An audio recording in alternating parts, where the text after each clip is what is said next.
Boys, girls, and everyone else watching this video, we have got some catching up to do. There is seemingly a fourth Avatar series in development. Yes, a fourth one after Seven Havens. With the amount of Avatar Studios content that has been leaked, at this rate, Wan Chi Tong's library is going to need a sequel series as well. Most people seem confused as to why a fourth Avatar series is in the works, because we haven't even seen the third, or even that chibi miniseries that was announced. But don't worry, because it all makes sense and I'm going to explain it all in this video. You guys know the drill. No, not you. If you guys want to stay up to date on all things Avatar, well, you better stay until the end of the video. The source behind all of this is a little messy and there is a little bit of misinformation going around. I've seen a lot of people saying that all of this is coming from this Instagram post right here, but no, not exactly. That account is just reposting a casting call originally from Actors Access. Actors Access is a paid service, so I guess they're just trying to make this a little bit more accessible. From what I've gathered, Daniel RPK either spotted this or was sent this, but either way, he posted it first. If you guys know him, he's been a pretty reliable leaker throughout the years. As for his track record with Avatar, I remember one time he posted the Netflix Avatar teaser trailer, or what would be in it, days before it was posted online. After RPK posted about it, Night Edge Media also posted about it and claims to even have gotten it confirmed to be Avatar. And honestly, yeah, it's pretty obvious that this is Avatar when you actually read through the casting details. But before we jump in and break this down, you guys need to know this quick thing about casting calls. Studios try their best to hide what franchise it's for. Obviously, they don't want thousands of hardcore Avatar fans applying just because they love the franchise. So what they do is that they disguise the terminology. For example, a word like bender gets swapped to spellsmith. Really subtle, right? No, not really.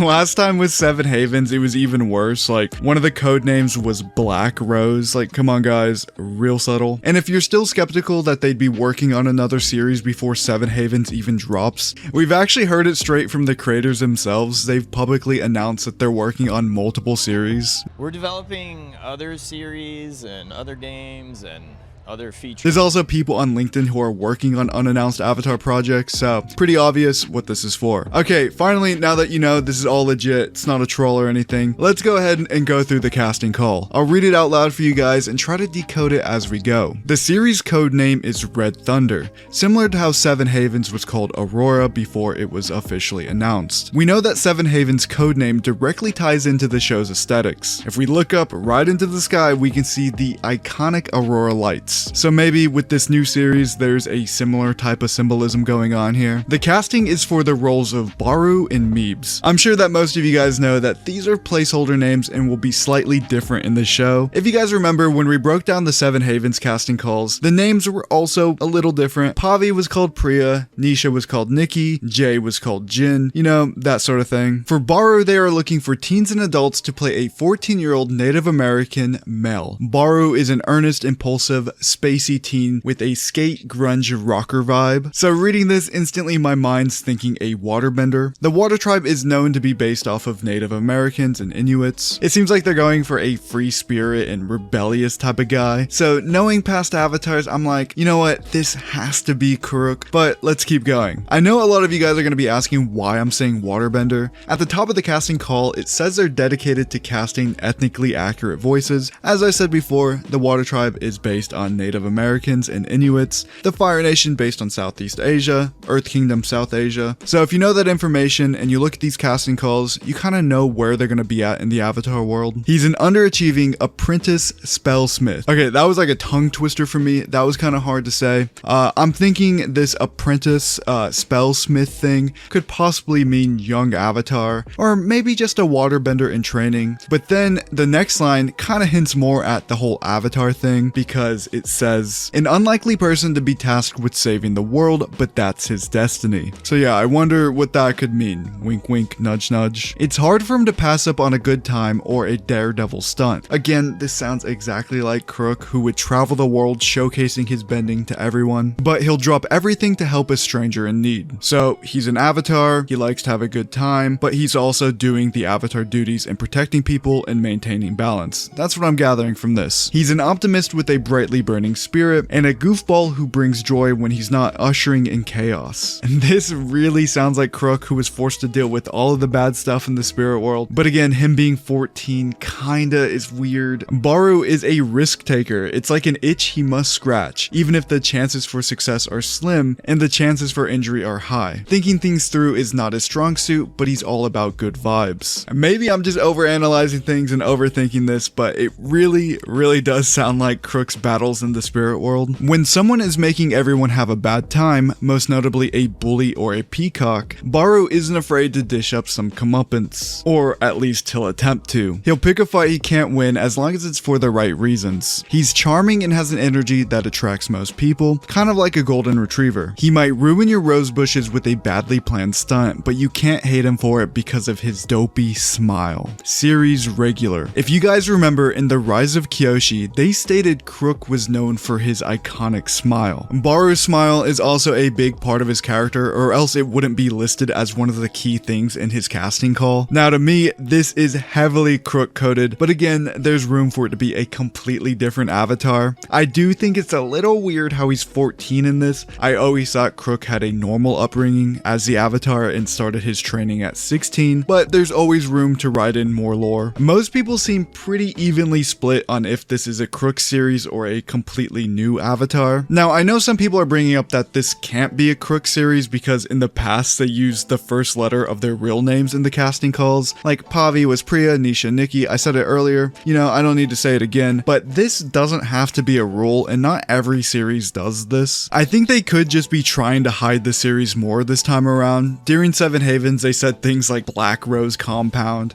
which was obviously code for White Lotus Compound. Then they said telepathically lifting boulders, which is basically just earthbending, and they used the word savior for Avatar. It was all very obvious. So I think this time around they know Avatar fans are just super nosy, and they tried to hide the series just a little bit better. But let's move on to the next casting call, which is for Meebs, where they are also looking for teens and adults to play a 14-year-old Native American male. Meebs is usually the smartest person in the room as well as the laziest. He has perfected the art of doing just enough to get by. Honestly, kind of sounds like me, not gonna lie.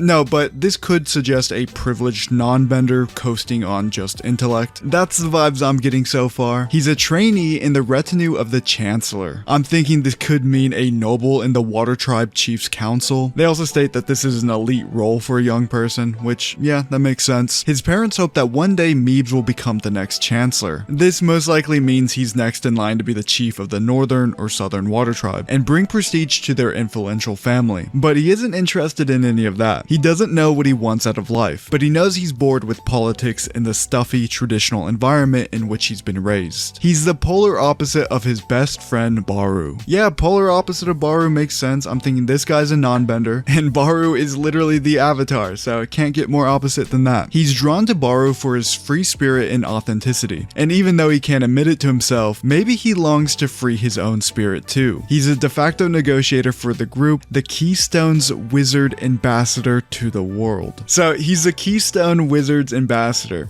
Basically, he's like the Sokka of the group. He's like the diplomatic one for Team Avatar. Obviously, I mean post 100-year-long war Sokka. Sokka wasn't very diplomatic in the show, but later on in life he did take upon that role. His high intelligence and sharp wits help Baroo identify and correct the wrongs in the world they encounter. I like in the adjectives they call him a trust fund kid. That is just so funny. Now, judging the community's reaction and taking into account everything I know about Avatar, I think there are 3 likely series this could be, and I'll rank them least likely to most likely. 3 being least likely, 1 being most likely. Coming in at number 3, I think this could be an Avatar Gun and Mezzo series. Now, let me explain. Avatar Studios has been going the fan service route. Whether you like it or not, they're doing what people are interested in. Adult Aang is very popular, so they're giving him a movie. Twin Avatars is very popular. They made a Twin Avatar series. You know what else is extremely popular? An evil avatar. Fans have always wanted an evil avatar, or have asked if an evil avatar is even possible. Well, the official Avatar Legends YouTube channel they dub Avatar Gun as the evil Avatar. This is something people want to see. They could do that. But number 2, this could tie into the Ice Wars video game. Yes, the AAA Avatar RPG that is coming out in 2028. In the game Ice Wars, the waterbenders are the bad guys. This could be a prequel story to that. Cross-media tie-ins are Paramount's thing. They love doing it. And this would be a clever way to drive hype for both the series and game. Kind of like how Cyberpunk 2077 had Cyberpunk Edge Runners. The game was really popular, so it made people check out the anime. And the anime being generally well received and also popular made more people check it out. So the anime became even more popular than the game, which made people go back and check out the game and play it for the first time. It was like this big marketing circle where everything got more popular and it was just free money. So I could imagine Paramount doing that, but then again, it seems like Paramount always does the opposite of what makes sense. Coming in at number 1, I think it is the Crook series. I think a Crook series just makes a lot of sense. So you guys know the Aang movie is coming out October 2026. Sometime before that, an Avatar novel is going to come out. Crook is next up in line for a novel. I just don't think it makes sense to have a Crook novel come out right before the Aang movie. The whole point of tie-in media before a movie comes out is to drive hype for the movie. I think the tie-in media has to be related to the movie. I think it would be weird if the book was about some distant Avatar like Crook. I think the book coming out next year almost certainly has to be Aang related, but hey, I could be wrong. We'll see. I would really like a Crook series because he's the most misunderstood Avatar and someone people are curious about. Alright, moving on to Avatar 7 Havens news.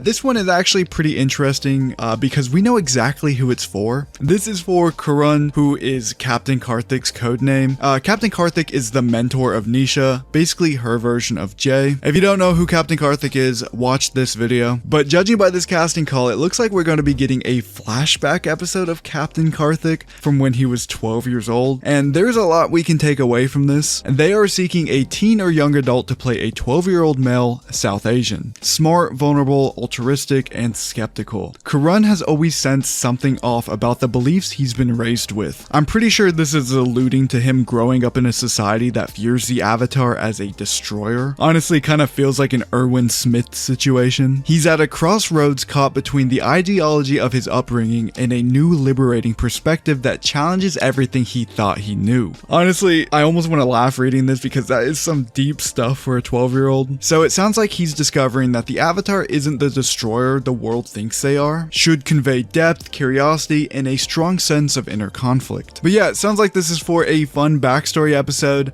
Since they're casting right now, this will most likely be for season 2. My understanding is that the rough cut for season 1 is pretty much complete and they're working on just animating it now. So yeah, sometime during book 2, we're going to be getting a deep backstory episode, and although it's years away, I'm looking forward to it.